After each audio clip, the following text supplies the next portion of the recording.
From the North Beach Podcast Company in partnership with TSN, welcome to episode 14 of season 2 of the Ray and Dregs Hockey Podcast. Ray Ferraro, happy St. Patrick's Day. I'm not wearing green. I'm not wearing green. Well, I am kind of wearing green. What? Where? Undergarments. Oh, really? I have no green on. I don't wear green, generally speaking. And It's not a choice. It's just, I don't even really recall saying, hey, I need a green shirt. I don't, you know what I mean? I don't have Doesn't mean you don't honor the day. You appreciate the day. Sure. I mean, seems like people have a lot of fun on St. Patrick's Day. We're used to. Yeah.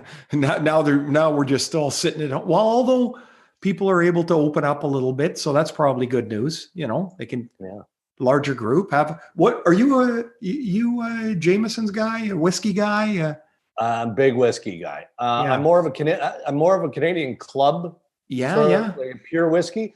But I've had my share of Jameson over the years.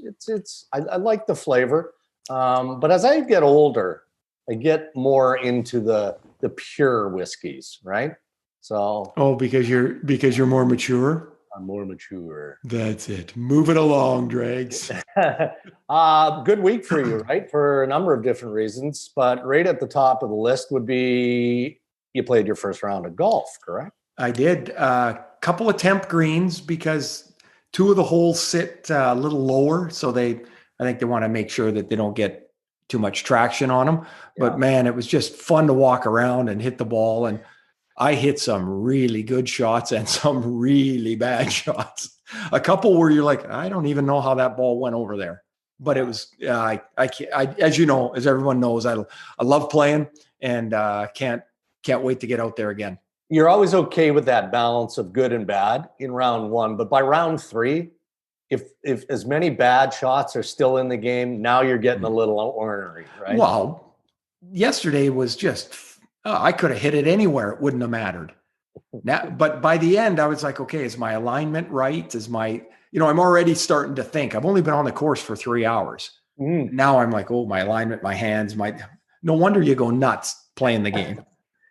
You know, on Ray and Dregs, we often have high-quality guests, right? Either players from your past, coaches, general manager, current NHL stars. I mean, that's part of what we strive for because mostly they're good storytellers. Episode 13 is going to be a tough one to beat when we look back, right? Because we've got two interviews, starting with Ottawa Senators goaltender Joey Daccord, who's fresh off his first NHL win. That was last Sunday.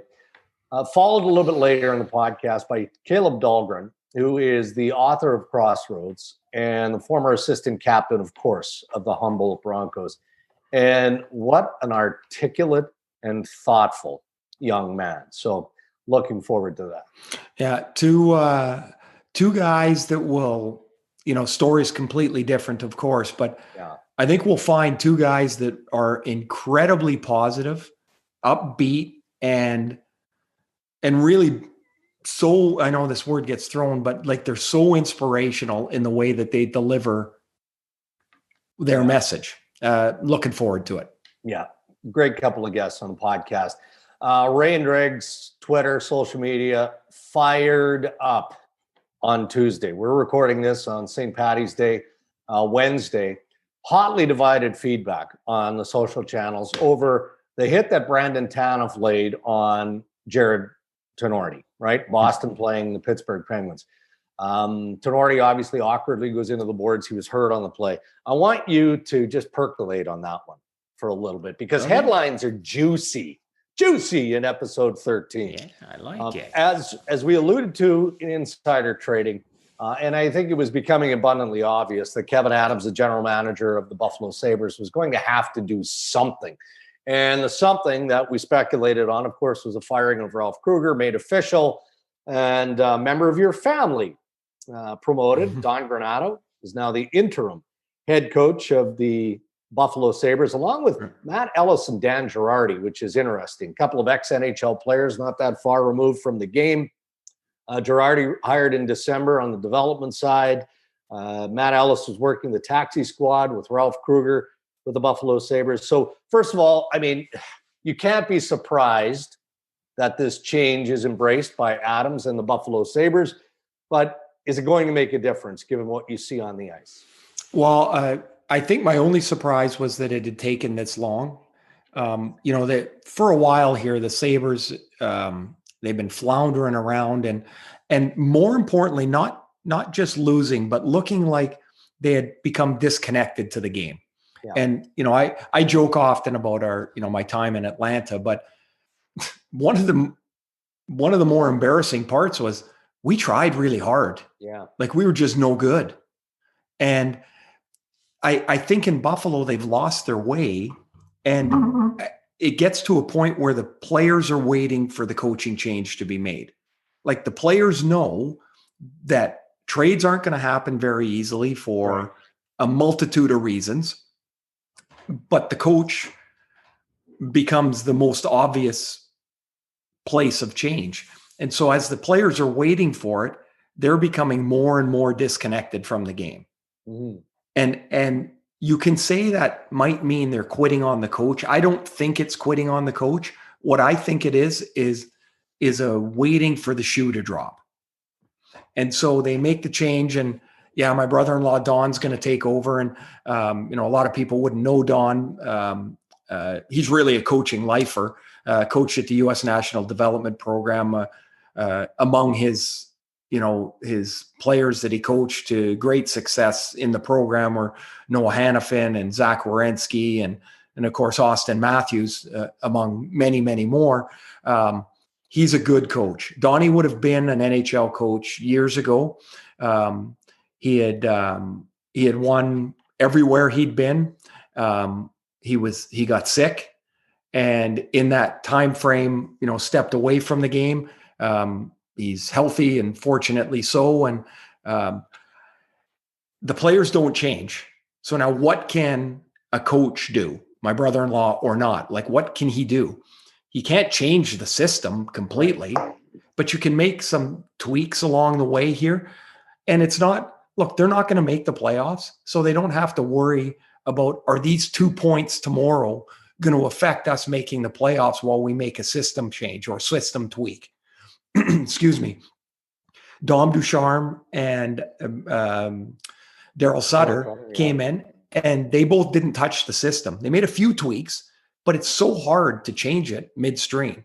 So Donnie's chore is can you connect and re-engage the players? Mm. And that's really what they have to be thinking can happen. Don's an incredibly smart, incredibly positive guy.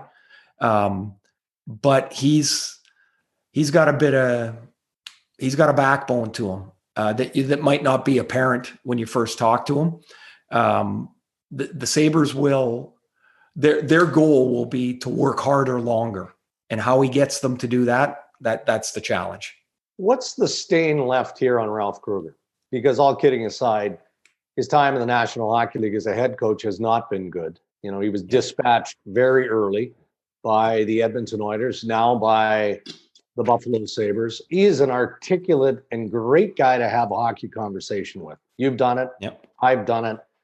Very smart man, very methodical, all of those things. But either he wasn't delivering the message in a fashion that the players could absorb, or they just didn't want to hear it anymore. But either way, he's 0 for 2 as an NHL head coach.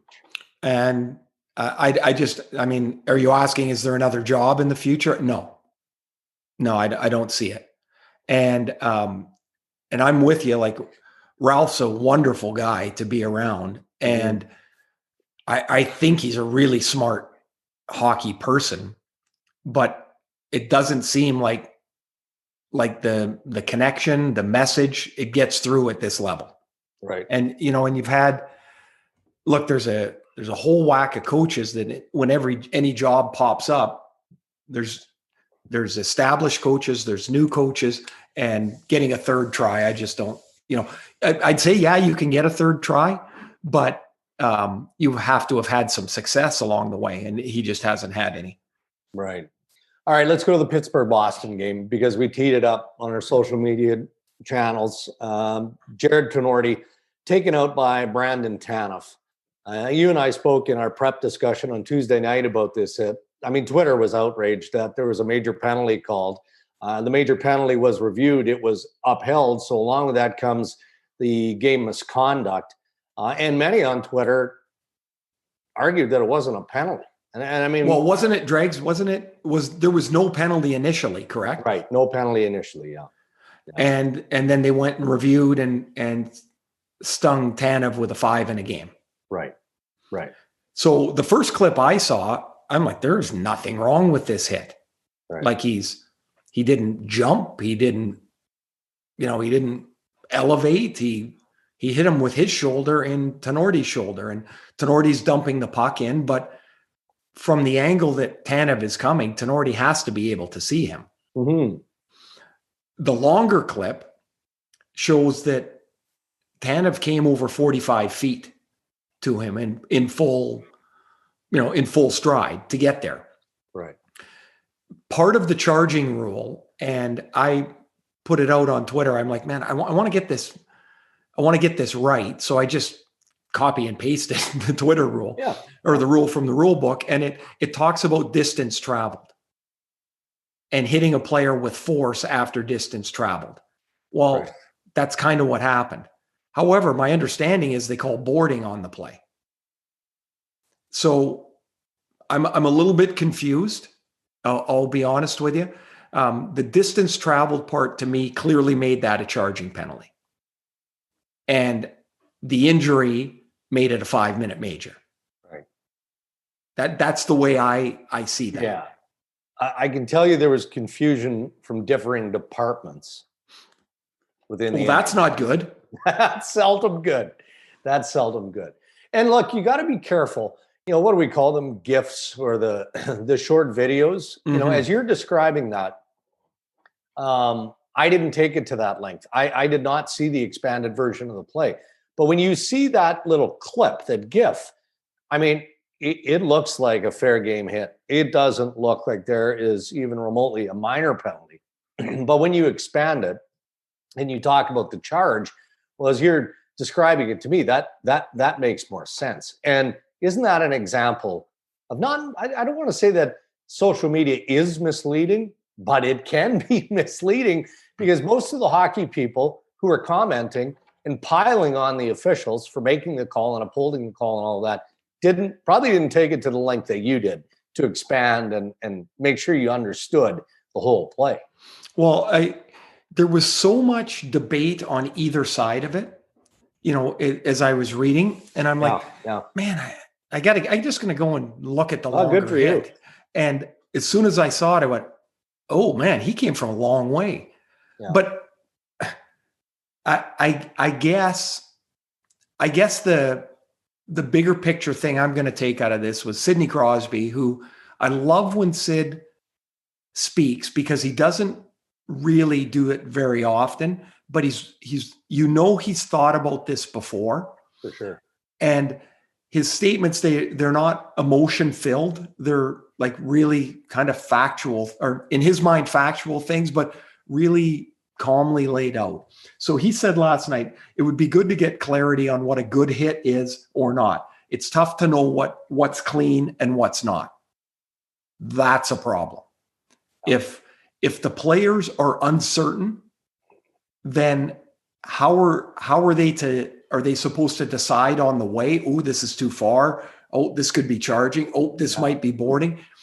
Look, the game will never be clear cut on every call, but at the very least, the players need to know and need to understand. And if they don't know, the league has to help them understand what is and isn't a penalty. Right.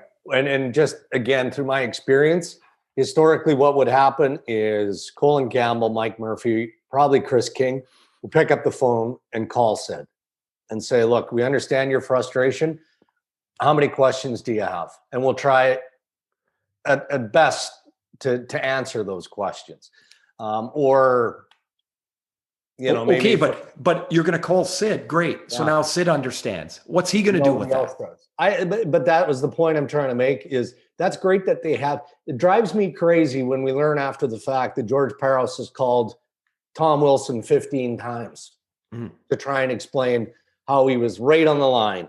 And you've got to back it off. And here's why. If you take this path versus the path you took, all of that. We know those things happen, right? Because we do our jobs and we learn of these things. But you're right. I mean, hockey operations, whoever that is, should respond to Crosby's concerns, criticisms, but in a public forum. Right? But it doesn't have to be public to us, Dregs. Right. You're saying to the players. To the players. If the players don't know, right, then they need to know. And we used to, I don't know if they still do it, but we used to have at training camps a representative of the league come around and show us videos on new rules and things like that. Why can't that be done? It should be able to be done easier now. You could run it off a Zoom and show 5 or 6 different hits. This is good. This is not. What questions do you have? So the fact that Crosby comes out, because as you said earlier, he doesn't often dive into the arena of criticism. He doesn't. He can be an emotional guy. He's a terrific captain, leader, all of those things. The fact that he's come out with this form of criticism and just saying, look, we don't know what's a good hit, was a bad hit. That's alarming, right?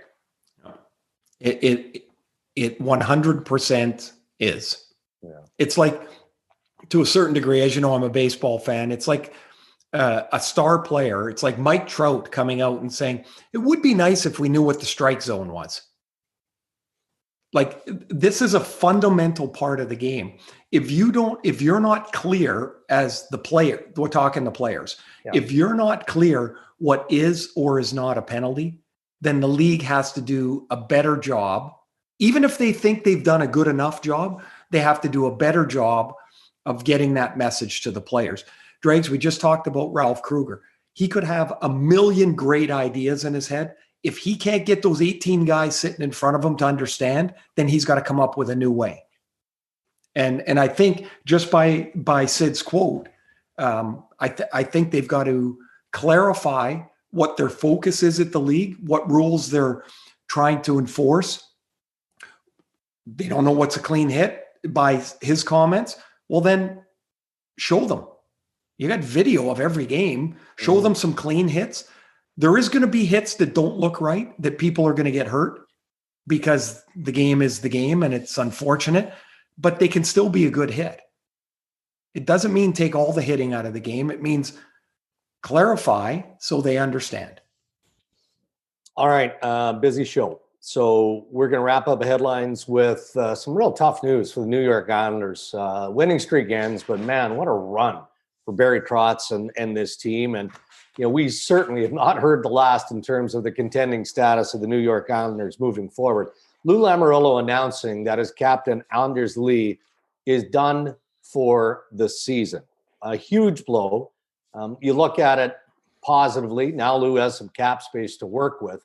But the hope, the expectation was that Lee would be able to return in time for the playoffs. But Lou makes it clear that's not going to happen. Man, huge loss for the Isles.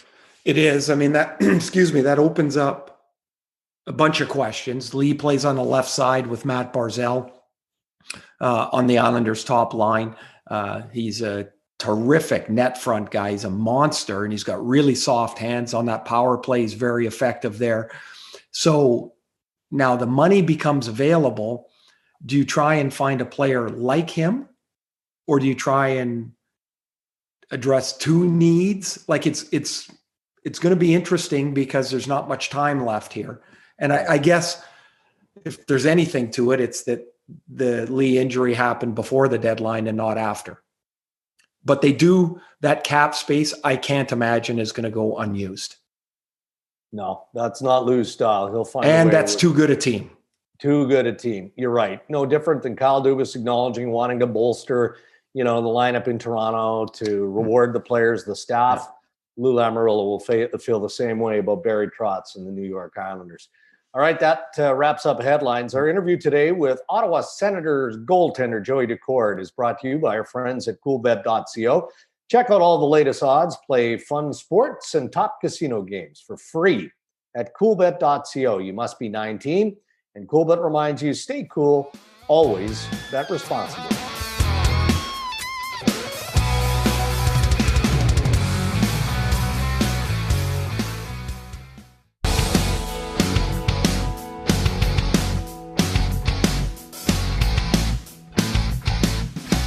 Special guest to the Ray and Dregs Hockey Podcast. What a week for Joey Daccord and the Ottawa Senators on Sunday. Joey, part of a big victory over the Toronto Maple Leafs, recording his first NHL win as a bona fide NHL goaltender. Joey now joins us on the podcast. I mean, it's not like you're new to the sport by any stretch or new to the National Hockey League, Joey, but as you acknowledged in your post-game interview with Kyle, which, by the way, was terrific, I mean, it's such an accomplishment to earn your first NHL win. How symbolic of it for you was it in terms of the journey, and how big was that moment? Yeah, it was, like I said, it was incredibly special, and it really just put in perspective for me everything that it took to get to where I am today, and all the people and all the places I've been and all the ups and downs. It's, you don't really realize how long of a road it is, especially when you're a kid. You're like, you want to play in the NHL. And for me, I remember my first goal before the NHL, I just wanted to play Division I college hockey. It's just such a long road, and, I'm a rookie. So hopefully got a long way to go. Joey, who was your guy growing up? Who was the goalie you wanted to be? Well, there was a couple. I mean, it changed a lot, especially as a kid, and you're watching hockey so much. But my first ever guy was Byron Defoe. My dad had him when he was the goalie coach for the Bruins, and I remember he had the stars on his pads, the gold stars on his pads. My first ever little mini hockey set of pads, I still got them in my basement, were like replicas of his his stars pads. I played sorry, Joey, I played with Byron in Los Angeles. Were you scrambling all over the place like Bisey was, or were you a little more put together? I couldn't even tell you, like, really watching him play. I don't really remember, if I'm being totally honest. I think I was 5 when my dad started with the Bruins. So I don't remember a whole lot. I just remember he was my first guy because I liked his pads. Right. Yeah. So when you're growing up and you say you want to play college hockey, and we're kind of, I guess, probably all the same as kids. We're just kind of playing, and we have these goals, but we love the game, and you're just playing. Were you always a goalie? Were you always the guy that wanted to stop shots, and that because of your dad, or just because you like the position? If I'm being totally honest, I played both. Like I remember, like in Massachusetts, there was a rule where if you played like travel hockey or selects or what, I forget exactly what it was called, you also had to play for your town team. So I remember I played goalie for I think I played AA, or I don't even know what level it was, for my youth hockey, travel team. And then I played defense for my town team.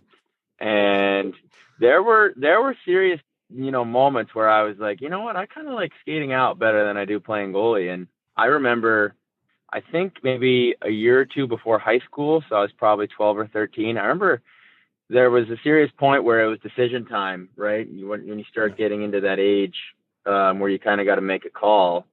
And my dad, he was great. He never pushed me to be a goalie or to even just to play hockey. Like I always played a bunch of different sports growing up, and even until like when I was in prep school, I played 3 sports until I was 18. So, but yeah, I remember asking my dad, I said, what am I better at? Like, what do you think I have a chance to be a player at? And he said, if I'm being honest, I think you got a chance to be a pretty damn good goalie. And I think he was right.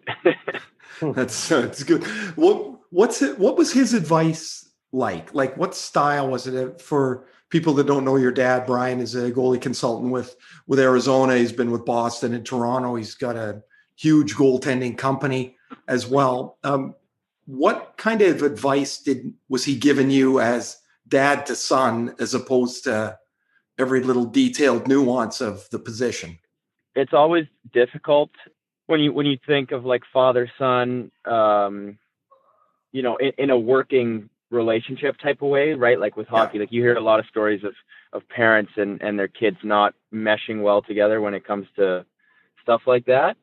But for me, I don't know. Me and him, I just have a very similar demeanor, and I've just always trusted him. And I think one of the things that helped was when I was a kid, like I was 5 years old, he was already coaching in the NHL. So I knew he knew what he was talking about. It wasn't like some hockey dad who'd never played before, or just maybe played a little bit of youth hockey growing up and was trying to be an NHL coach to their kid. I knew he knew what he was talking about, and he's such a huge person in my life and contributed to where I am today. And I think looking back, he did such a good job. He knew when to push. He knew, like, he didn't hold back. He was hard on me. I can still remember, instances growing up where he was really hard on me, and he knew when to, ease off the gas a little bit. And I think we've just always had a great relationship and understanding of each other because our brains work in very similar ways. It's just been a good relationship we've had our ups and downs, obviously, like every father-son duo, but we've always found a way to work really well together. And I'm just extremely grateful for everything he's done for me. He's obviously a huge part of my life. How does a kid who bounces around with his dad's profession end up at Arizona State University before they really have a full mark program? That's a great question. If I'm being totally honest, growing up, I remember, like, my dad's, biggest client or student, however you want to put it, ever pretty much was Corey Schneider. And Corey Schneider went to Phillips Andover, which is a town over for me in prep school from where I grew up.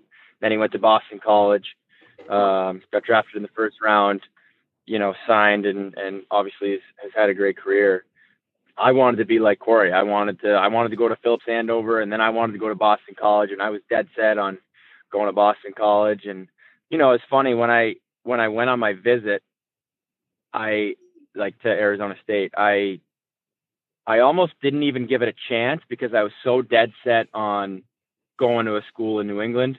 I really wanted to go to BC, but I also was just like, okay, well, I'm going to go to Hockey East, right? That's just kind of the way I was thinking. And the opportunity got presented to me at Arizona State, and I didn't even give it the chance it deserved before going there. Like, I had already been like, yeah, I'll go on the visit, but like, I'm not going to go there because I'm going to go to a school out east, back home. And then I went on the visit. The campus and the whole situation down there is unbelievable. Like, the weather, the campus, and now they're building the facility.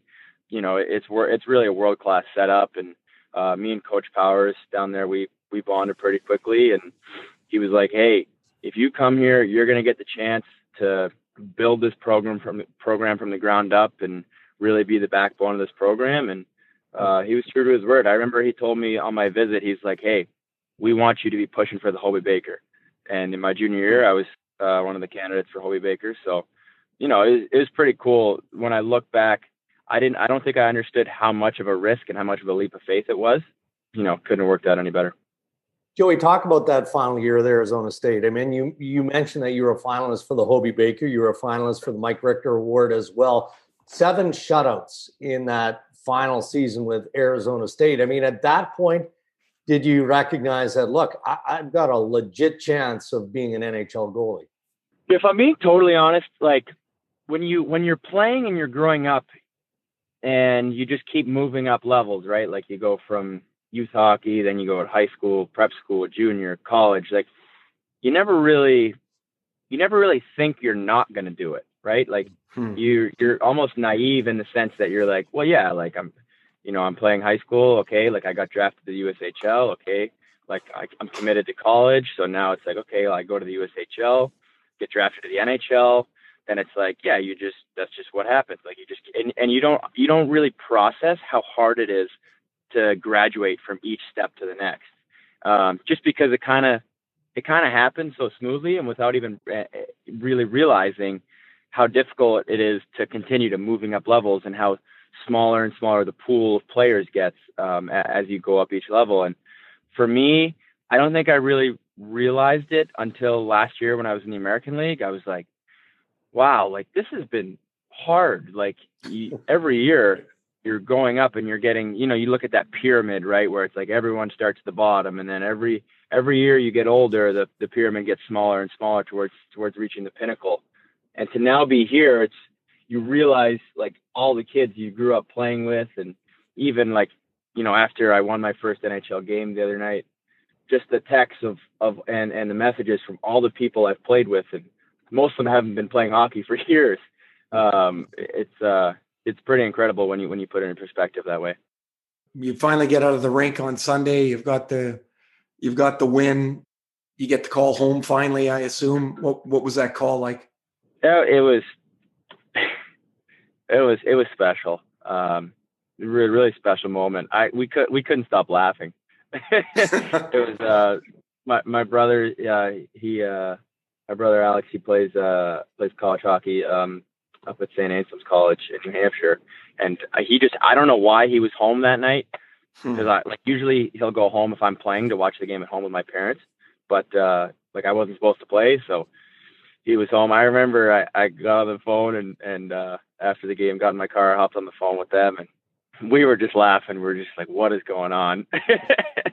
You know, it was really special, and just to share that moment with them. And they've been the biggest part of my journey so far. And like I said in my interview, I was just incredibly grateful for everything they've done for me, and the support they've given me and the love they've given me over the years. It's promise you it couldn't have happened without them and their support and everything they've done for me. So yeah, just a really special moment. Yeah, just still crazy to think about. Joey, you said something and it just reminded me that, so you weren't supposed to play, and Matt Murray told you just prior to warm up that he wasn't feeling great. So like, are your parents watching the game anyway when you're going to back up? So that was the thing, is the whole game, I was like, I really hope my family and friends are watching.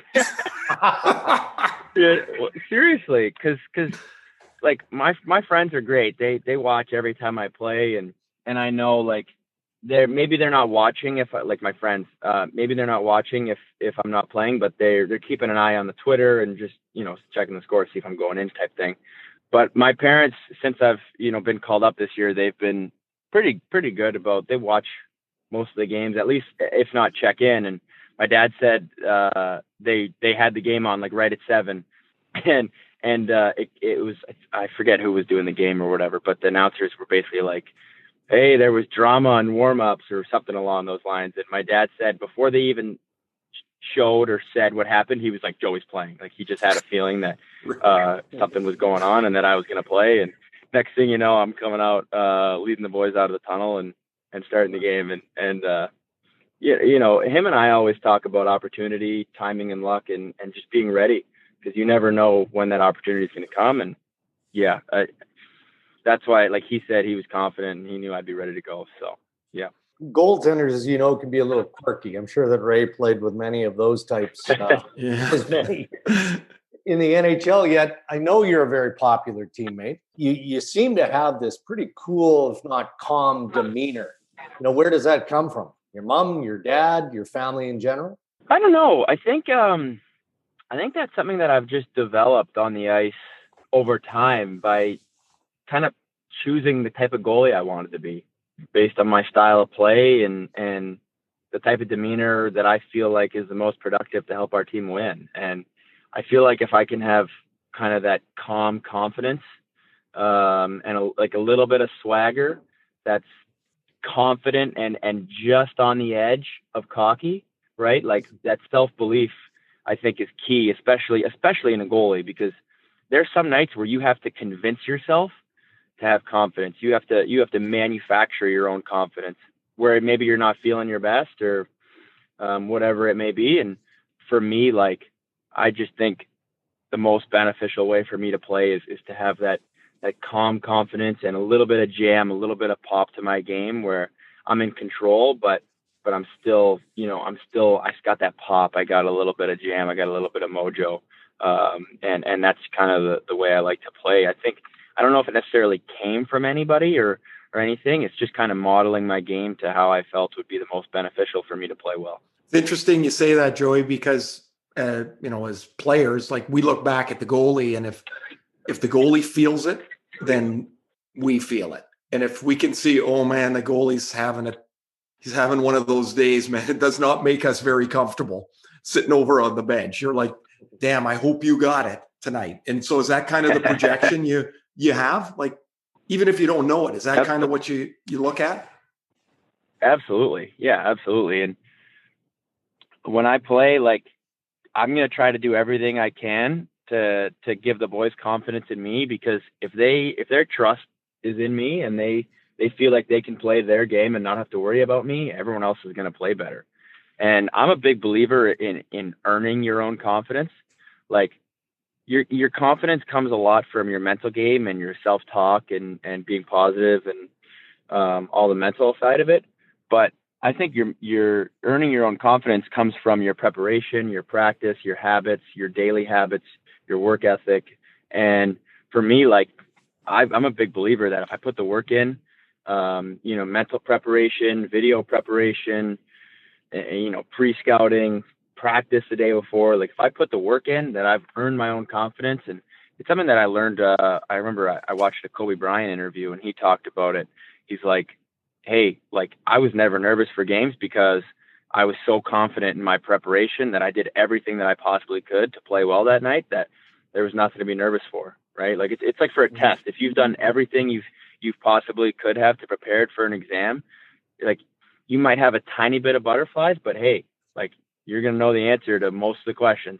And that's kind of my belief and the way I like to go about it. And I feel like, especially when I was at school, I learned how to earn my own confidence. You learn how to, in college, you really learn how to practice with a purpose and really become a better hockey player through your practice and preparation. And yeah, that's something that I'm really proud of, especially out of ASU, was developing that preparation skill set. And just a big believer in earning your own confidence. And that way, when you come out on the ice, and you can just focus on playing the game. Last one for me, Joey. You're in Ottawa. You're making your way in the NHL. You got a whole whack of young guys around there.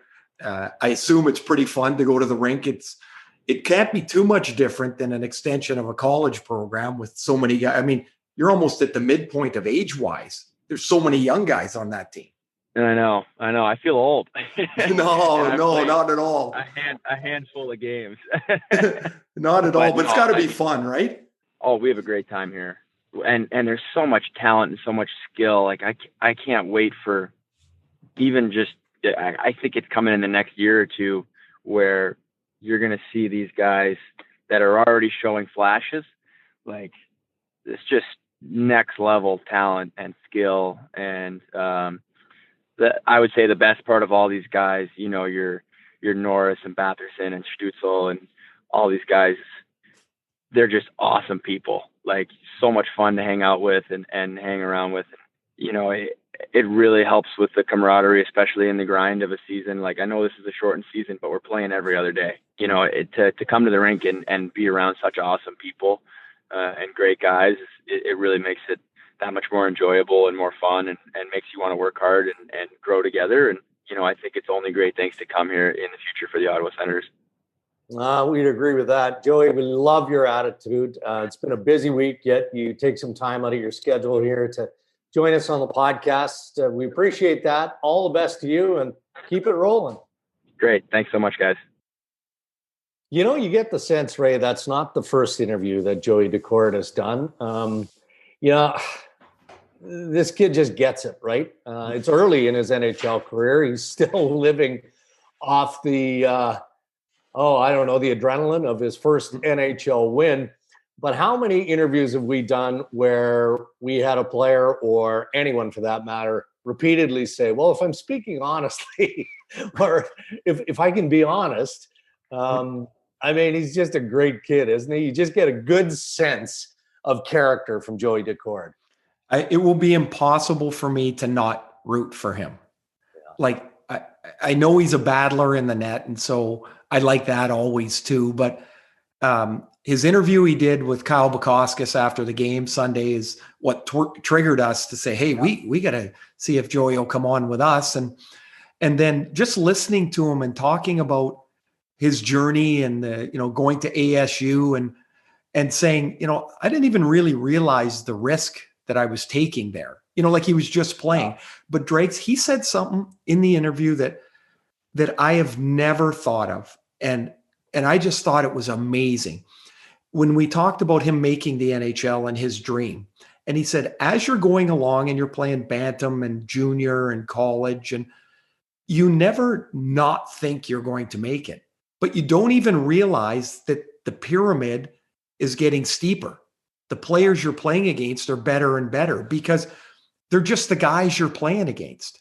I don't know that I ever thought of it that way. And when he said he was in the American League and he looked around and he went, wow, this is hard. Mm-hmm.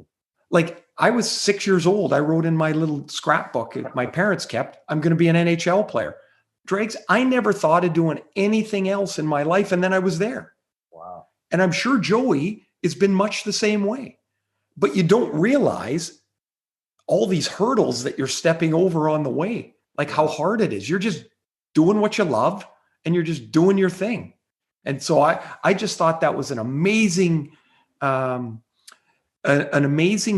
of realization of what the journey's about. And I also love the way he talked about like how excited he is in Ottawa with all those young kids. Well, from Joey Daccord, this week's breath of fresh air in the National Hockey League, to an exceptionally courageous young man whose life was nearly cut short in a horrific bus crash in 2018. Humboldt Broncos survivor and now the author of a story of tragedy and resilience, Caleb Dahlgren, joining us on Ray and Dregs.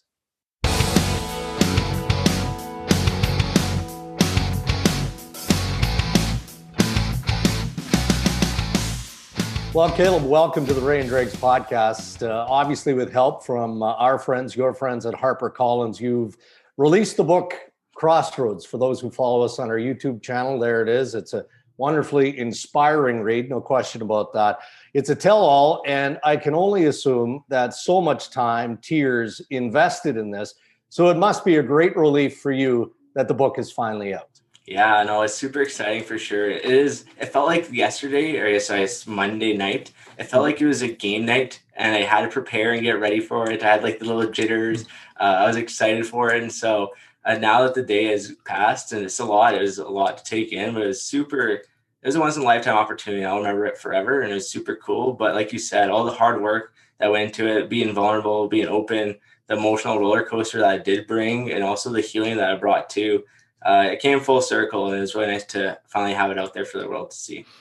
How did you decide, Caleb, that maybe this idea of writing a book you would take that step and do it? Because that I'm sure you didn't take that lightly, and it had to be a big decision.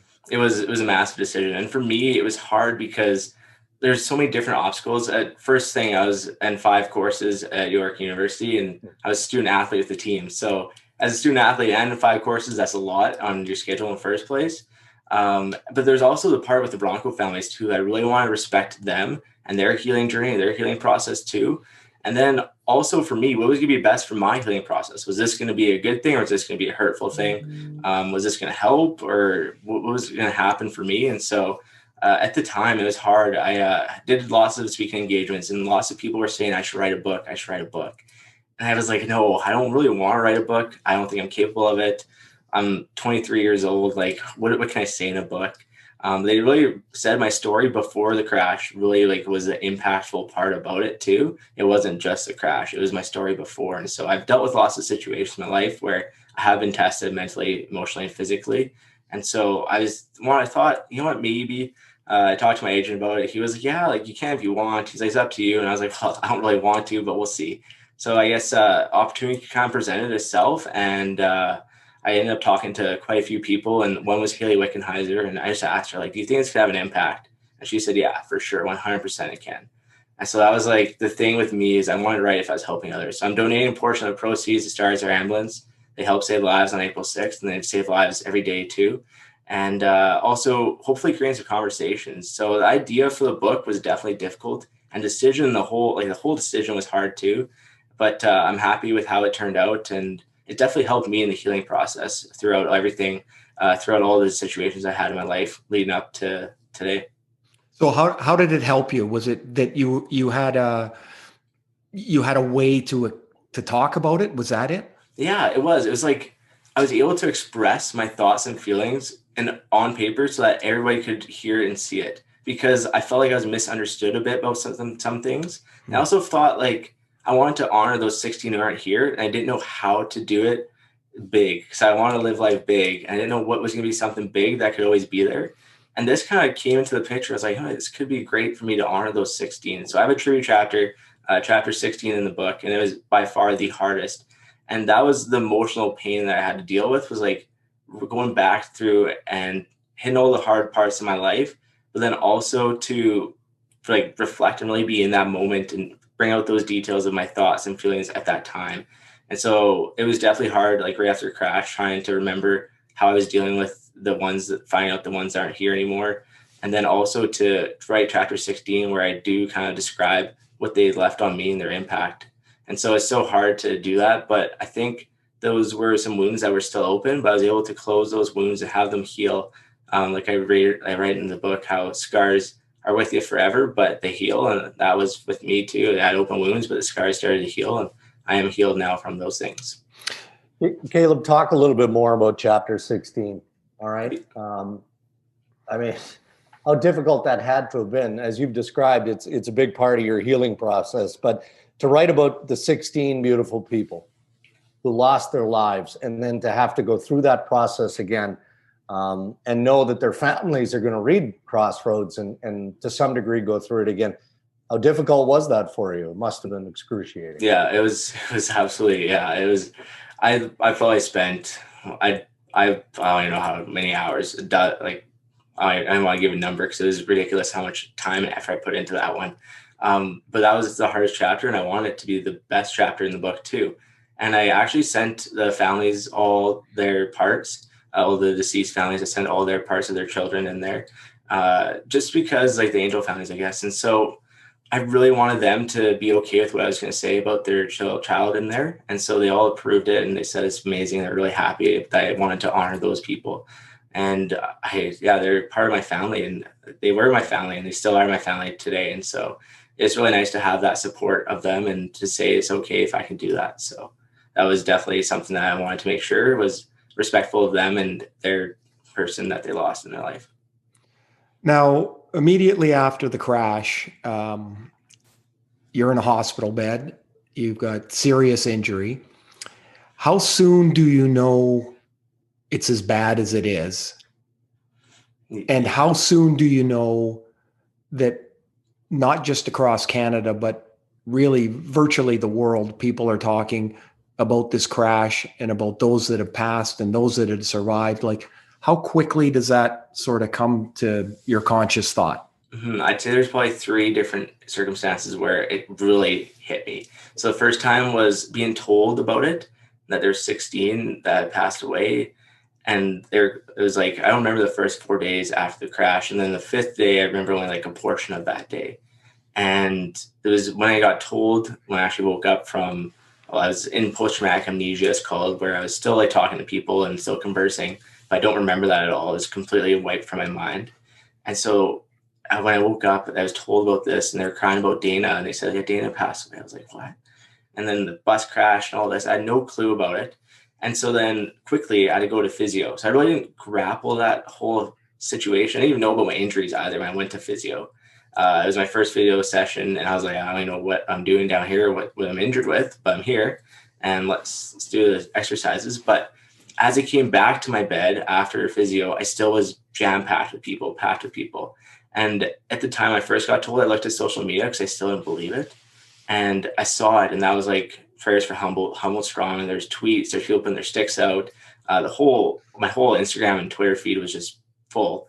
And then I still didn't really believe it. So I came back again, and it was late at night, and everyone finally left. And I was just sitting in my bedroom, and I looked around, and I saw like Grace and Cameron, Derek, Patter in the room, and there were other my teammates as well. And I just looked, I was like, what's going on? Like, this can't be real.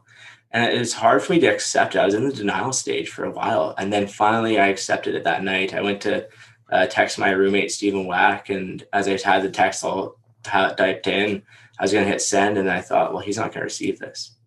then that was like really when it clicked in, like how big of an impact this was and how hard this is going to be. But I went through on social media that night who weren't there, and just remembered all the memories that we had, and went through old photos and videos that we made that season, and I had saved on my phone. And that was really special, I think, doing that. But yeah, like it didn't hit me until I actually got out of the hospital, to be honest. Like, so you're in this hospital, you're in this bubble, everyone's coming to visit you. And like, when you have big famous people come to visit you, it kind of hits you a little bit differently. But once I left the hospital and I actually got out into the real world and saw like everywhere in Saskatoon was like Humboldt strong, prayers for Humboldt. Every vehicle had a sticker on their on the vehicle saying prayers for Humboldt or Humboldt strong. And every restaurant had a sign out saying Humboldt strong or prayers for Humboldt. It was actually unbelievable. And so it didn't really hit me until I got out of the hospital. And then even on social media and seeing all the events and looking back at it, there's so many big things that happened that, yeah, it was incredible. And then also the GoFundMe was another thing that just astounded me. I had no idea at all. And it was like the fastest ever GoFundMe to raise an amount of money. And yeah, it was just, I'm still left speechless. I'm not going to lie. I have no words. The support truly helped my healing process, and I know it helped all the families too. So what's harder, the physical healing, the internal healing? Oh, 100% the internal. I think I would take as many physical injuries as I could to have those 16 people here. Like I think all the pain I had physical was nothing compared to the emotional. Losing one person in your life is hard enough. And when you lose 16, it's just, it just doesn't make sense. And normally like the funerals, you go to the funerals and that's kind of your closure, but I wasn't able to go to any funerals. And so that was the hard part about it, was that I didn't have the opportunity to say, hey, like give my condolences to the family and hug them at their funeral. I didn't have that. I wasn't even able to go and just sit there and hear more about the people and the person that they were. So I had to be in the hospital, and it was, some were virtual, which was nice, but then others weren't. And I had to just heal in my own way. And so I was going through social media and old posts and remembering the great times that we had, because there's 8 billion people in this world. And the fact that I knew those 16 was something so special that I'll always cherish. And it's something that I think a lot of us take for granted too, is the people in our lives and how grateful we should be for them, because we could be in different places or it could be different circumstances, and that the bond that we have is something really special.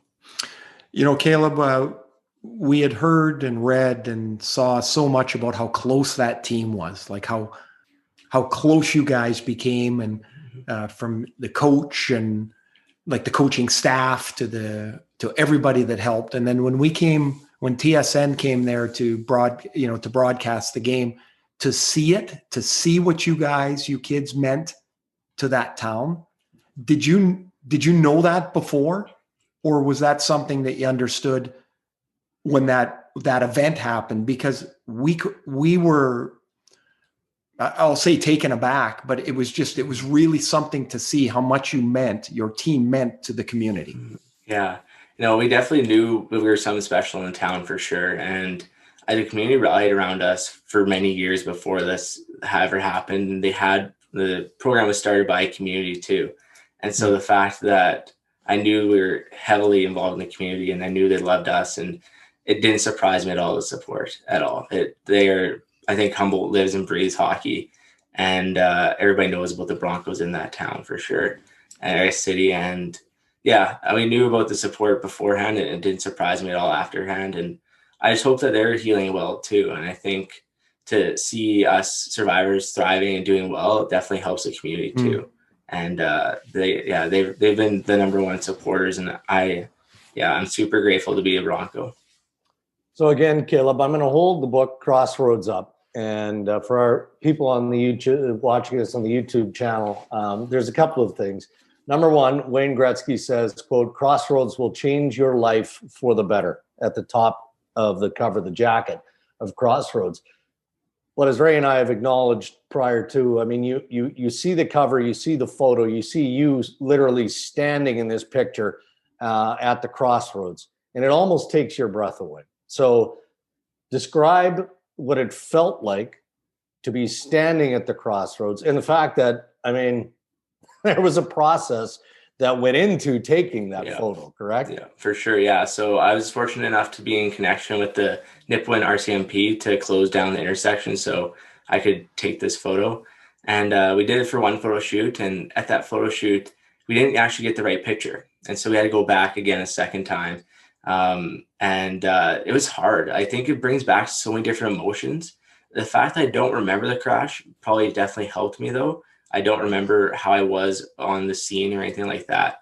So that definitely was nice for me. I didn't have to have those memories come back. But I also wanted that image to speak more than 1,000 words. I wanted to have like hope, resilience, family. I wanted to have courage, optimism, and obviously there's sadness in there too, and despair, and hurt. But there's also lots of optimism in that photo too. You see the sun, you see it's a beautiful day out too. And I think that we can go in life in any direction. And so for me, it was kind of a directional piece of like, what direction do I want to take this? And so that was the idea behind the photo, was I wanted to go in the positive direction. I talked to one of your coaches at York, Rachel, and she mentioned that, you help her track stuff during the games and you're actually really good at it. And so that the rink is really cold, that you guys are always freezing when you're doing the stuff. But how do you have such a positive impact on the people around you? Like it's unfathomable to have in your past what you do, yet to be the way that Rachel tells me you are, and the way that I can see that you are, of hope and look forward. Like, how does that come to you? Yeah, well, thanks, Oni. It's really nice of you to say that. Thank you. For me, it goes back to how I was raised, honestly. Both my parents, I give them so much credit for raising me as a person I am today, but also to all the people in my life who've supported me and helped me, my coaches, my teammates, my billets, my extended family, friends. There's just so many people that have supported me and made me the person I am today. But I also think like life is short, and I've always tried to live my life to the fullest. It could be gone tomorrow. And being a type 1 diabetic at a young age definitely built some resilience into me. And then also the fact when I lost my personal trainer, my teammate that I described in the book, that was hard. And that was like difficult for me to comprehend. But then my realization of life became so much more clear that can be gone in any second, and that we do need to make the most of our time on this earth and have fun with it. Because we could either wake up and decide to go the negative path, or you wake up and go down the positive path. And so I'm grateful to be here on this earth, and even more now through that tragedy. I'm just trying to make the most of the situation. And I really try to choose a positive route, because I don't want to go down the negative one. And I just feel like it's my chance to at least help others through my book with that. Yeah, you're going to help a lot of people, no question. Caleb, we'll leave it at this. I know, Ray, we both read the article in the Saskatoon Star Phoenix, written by Kevin Mitchell, Q&A. I thought he did a terrific job, but he acknowledges that, you wanted to make this clear, that Crossroads is not the Humboldt Broncos book, right? This potentially could be one of 29. So explain why that is so important to you. Yeah, because I don't want this to ever come across as the Humboldt Broncos book, because I'm not the Humboldt Broncos. I am one of the 29 on the bus, or a Humboldt Bronco, or a former Bronco. And for me, I want to make this clear because everyone has their own story from that day. Everyone has different perspectives in life, and everyone's on their own healing journey. I don't want this to be intertwined with them. And there's also so many other stories outside of the bus too from that day. There's people who should have been on the bus that weren't on the bus. And there's people, first responders, doctors, nurses, family members. There's so many other stories from that day too that I think can really have an impact on this world and really make this world a better place. And so that's the idea with this, is just try to make this world a little bit better and turn something so negative and heartbreaking into something that is positive and can help others. Well, such a courageous account through an unbelievably tragic time. We appreciate you doing this. And also we appreciate you taking the time through a busy week to join us here on Ray and Dregs. Thanks, Caleb. Well, thank you so much for having me on here, you guys. It's been an honor to talk to both of you. Well, all the best with the book, all the best with your future. And you exude an energy that people should be around. And it's very apparent, Caleb, and I want to wish you all the best. Oh, thank you so much, you guys. I really appreciate it. Shout out to Rachel. Thank you, Rachel, for this too. I'll continue taking stats for you. Awesome. Be well, Caleb. Awesome. Thank you very much, you guys. Well, Ray, obviously this wasn't the first podcast or interview that Caleb Dahlgren has done in promoting his book Crossroads, but man, I mentioned breath of fresh air and kind of react to Joey Daccord, but that applies to Caleb Dahlgren too. When you think of everything that he and these families have been through, which is more than any of us can fathom, the positivity, right, that comes out of Caleb Dahlgren is remarkable. He really is truly inspiring. Yet he's so respectful of those that are no longer with us. He talks about how much they meant to him and how he spoke to the Angel families, as he talked about. Yeah. I'm inspired. I'm awed by his way, his demeanor. He's going to do something great in his life. And not because he was on that bus and that he was fortunate enough to survive, but by his attitude, he says he wants to live life big. There will be something that he'll do that we'll hear about in years come, or not, but he'll be a positive influence in his sphere. And it's an incredible young man. I was so happy we were able to get him on. Well, I know I speak on behalf of both of us and the brand of the Ray and Dregs podcast, and we fully endorse the purchase of Crossroads. Terrific read. And, Caleb noted this as part of the discussion. A portion of the proceeds from this book will be donated to the Stars Air Ambulance, which is a remarkable cause as well. So thanks to Caleb Dahlgren for joining us on Ray and Dregs. Shuffling over to Ask Ray and Dregs Anything. And a lot of what we were brought into light on our social medias this week, we've kind of touched on earlier in headlines, particularly the TANF hit on Jared Tenorti. So maybe we'll lighten things up a little bit here on Ask Ray and Dregs Anything. And you can hit us up on Twitter, on Instagram, or fire off a question to the website, rayanddregs.com. Ray, this question from Matthew: who was the most underrated player you played with or against in your NHL career? Well, I always said Ron Francis because nobody ever talked about him. Yeah. And just how brilliant a player he was, but he's in the Hall of Fame. So, can Ronnie really be underrated? Maybe. In your eyes, he was certainly a star in the NHL. But was he more than that? Probably, for guys like you who had to deal with him or play with him, right? Now, I'm going to say one guy I played with that I always thought was so good. Maybe it's an older name, is Mike Ramsey, who played on the 1980 U.S. Gold medal team. Right. Man, he was good. Like he was like an octopus out there. Like he was always in the way, and he had another arm, it seemed like, to knock something away, and he was strong. As far as guys I played with, I'm trying to go back through through the teams. Doug Waite was a fantastic player who probably could have been maybe more, spoken about more frequently. Like just in hockey IQ, yes. Playmaker, things like Playmaker, that. Guys around him always had really good years, because he could do that. One of my favorites that I played with was Pat Flatley, the best corner man, board man that I ever saw. Really? You could not beat him. You did, but you could not beat him in a board battle. No kidding. Oh man, he was awesome.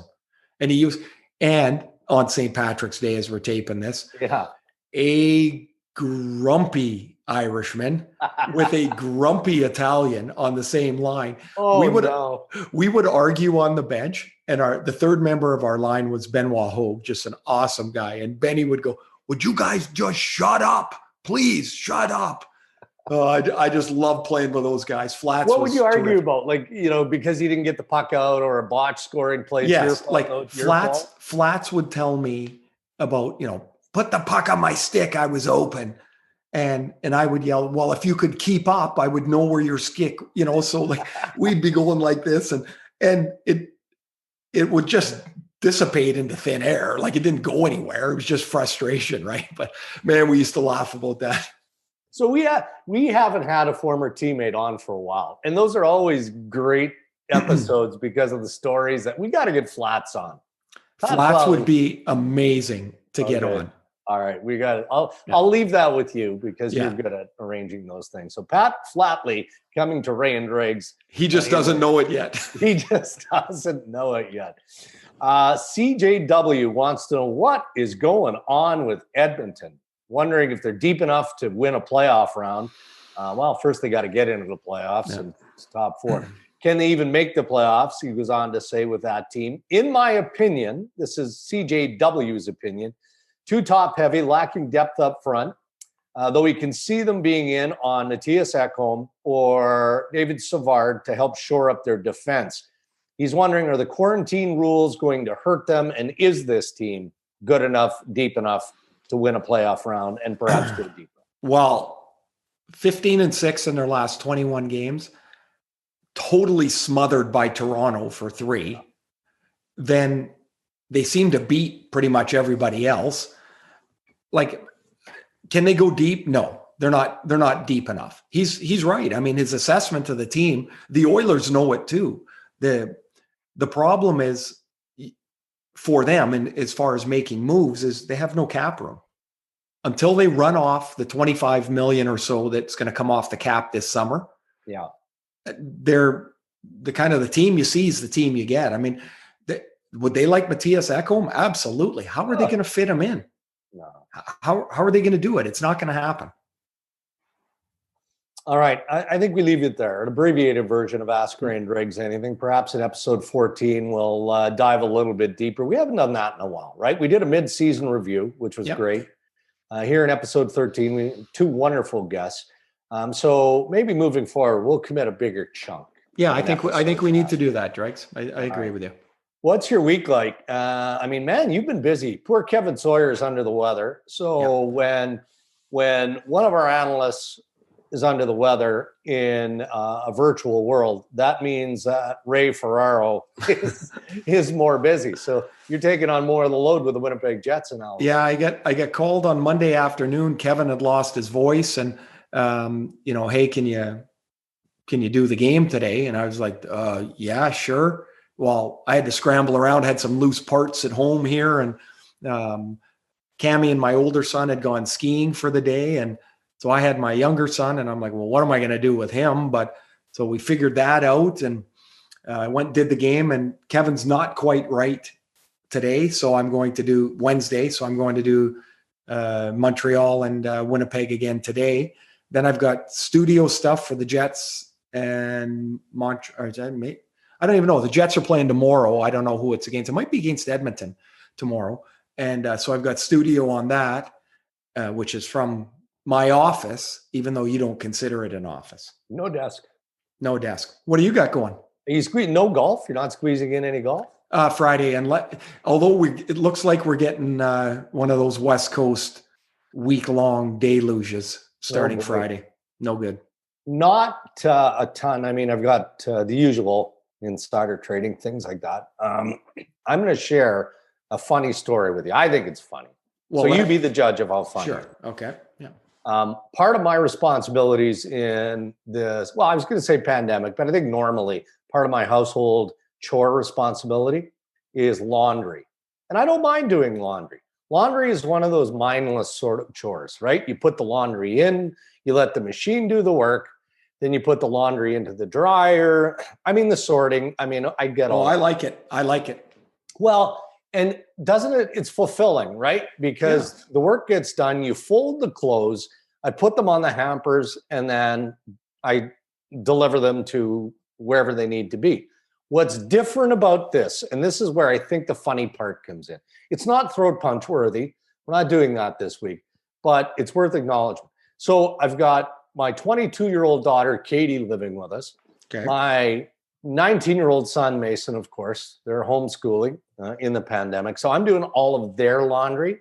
So the first time that I did Katie's laundry 10 months ago, like, I don't need to see my 22-year-old daughter's skimpy little underpants.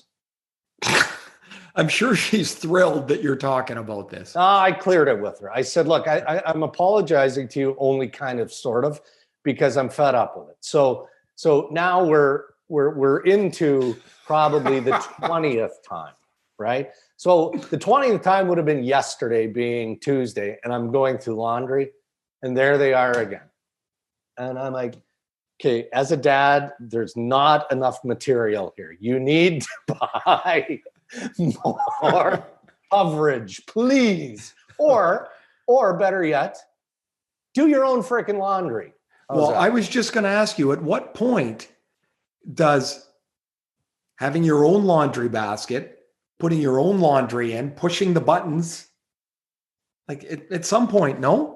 Yeah, they do that, but then they must think that magically the clothes come out of the dryer, get folded, and then get carried up to their rooms, right? Because if I wait, and I have waited, 2 days later, now we've got 8 more loads of laundry to get done, and Katie's collection of barely anything are still in the dryer. Okay, so here's how I would say that. 8 loads of laundry. How many times do you guys change clothes? It's a pandemic. My pajamas, my shirt, you like it today? Good. You're going to see it tomorrow. I don't care. Who cares? I will say this though. So our boys are in soccer. Yeah.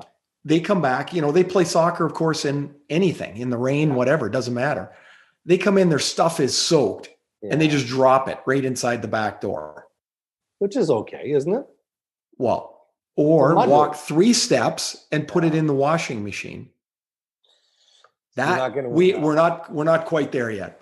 All right, buddy. It's been a great episode. Lots of fun. Some very good stories. Terrific guests. Look forward to episode 14 as well. So you have a great week.